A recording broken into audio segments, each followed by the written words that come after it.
Good morning friends, मैं समृद्धि IAS YouTube channel से आपका स्वागत करता हूं। आज हम संविधान के भाग 1 और भाग 2 पर चर्चा करेंगे। शुरुआत हम भाग 1 से करते हैं, अनुच्छेद 1 से। बताइए भाग 1 का अनुच्छेद 1 क्या कहता है? आर्टिकल जो 1 है, आर्टिकल 1 यह कहता है कि भारत अथवा इंडिया राज्यों का संघ है।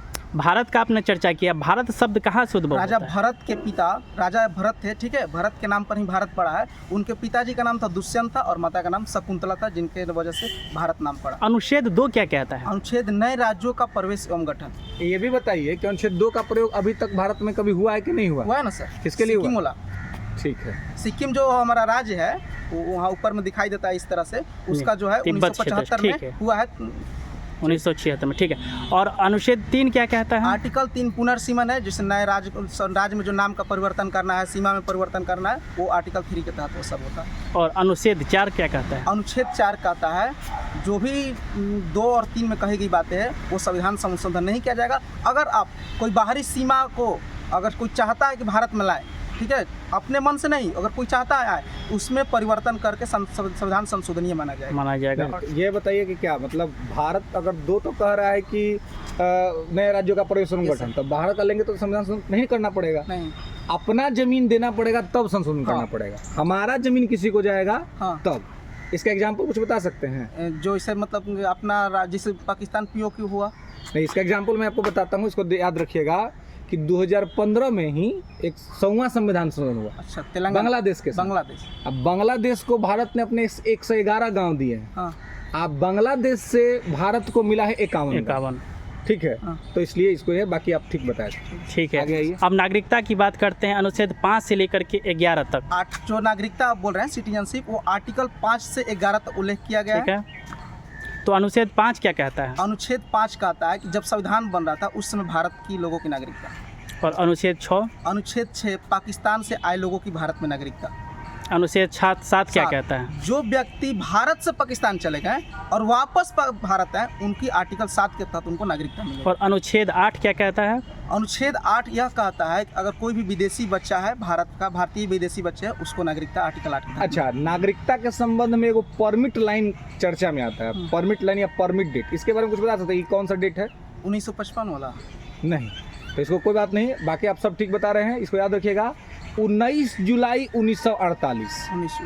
19 जुलाई 1948 जो है इसको परमिट डेट माना जाता है। ठीक है कि 19 जुलाई 1948 से पहले अगर कोई पाकिस्तान से भारत आया तो उसको कुछ भी कोई डॉक्यूमेंट दिखाने की जरूरत नहीं है। ठीक है, वो डायरेक्टली आ जाएगा, डायरेक्टली नागरिकता बन जाएगा। लेकिन 19 जुलाई 1948 के बाद यदि कोई भारत आया है डॉक्यूमेंट तो उसको पहले 6 महीना भारत में रहना है। हाँ, वो 6 महीना रहने के बाद उसको जो है भारत का नागरिकता मिलेगा। चलिए, अनुच्छेद 9 क्या कहता जो है? आप आर्टिकल 9 बोले, यहाँ पर जो भारत का जो सिटीजनशिप है, सिंगल सिटीजनशिप है, मतलब एकल नागरिकता। अगर आप कोई दूसरे कंट्री में यानी विदेश में जाकर आप नागरिकता लेते हैं तो आपका भारत की नागरिकता समाप्त हो जाएगी। और अनुच्छेद 10 क्या कहता है? अनुच्छेद 10 कहता है अगर आप भारत में रहकर कोई अन्यथा काम करिएगा, ठीक है, उससे आपकी नागरिकता समाप्त हो जाएगी। ठीक है। तो अच्छा, तो ये नागरिकता खत्म करने के लिए 3 गो सिद्धांत कुछ है कि 3 सिद्धांत खत्म है। तो 3 सिद्धांत कौन सा है? सिद्धांत हो जाएगा सर बर्खास्तगी। हाँ, ठीक है, वो बर्खास्तगी हो जाएगा।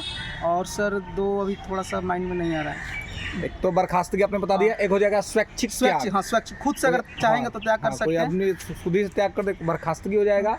एक स्वैच्छिक त्याग हो जाएगा। और एक हो जाएगा कि किसी को निलंबित कर दिया जाएगा, है ना, कि उसको हटा दिया जाएगा यहाँ से।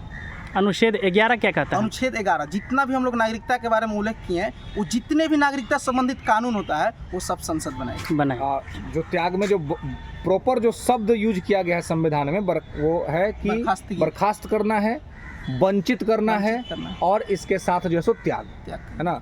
इसी के साथ आप ये बता दीजिए, अगर भारत सरकार किसी व्यक्ति को बर्खास्त कर देती है नागरिकता से, सिटीजनशिप से, तो भारत में किस प्रकार जीवन यापन कर सकता है? उसका सरकारी सेवा नहीं मिलेगा। जो भी सरकार के द्वारा गवर्नमेंट के थ्रू लाभ मिलता है, पेंशन हो गया, अनाज मिलता है कोटा के तहत, वो सब कुछ नहीं मिलेगा। लोक नियोजन में भी नियोजन नहीं होगा? लोक नियोजन आपको गवर्नमेंट जब नहीं मिलेगा, आप एक आम जैसे आप अगर कमा के खाने का अधिकार है केवल आर्टिकल 21 के तहत, जीवन का अधिकार है। चलिए, धन्यवाद, थैंक यू। अच्छा, तो एक चीज़ और बताइए कि अगर आपसे सवाल पूछ दिया जाए कि वर्तमान में, अभी में, अगर नागरिकता किसी को देना हो चाहे नागरिकता किसी का छीनना हो, तो भारत की संसद किस दस्तावेज में संशोधन करेगी?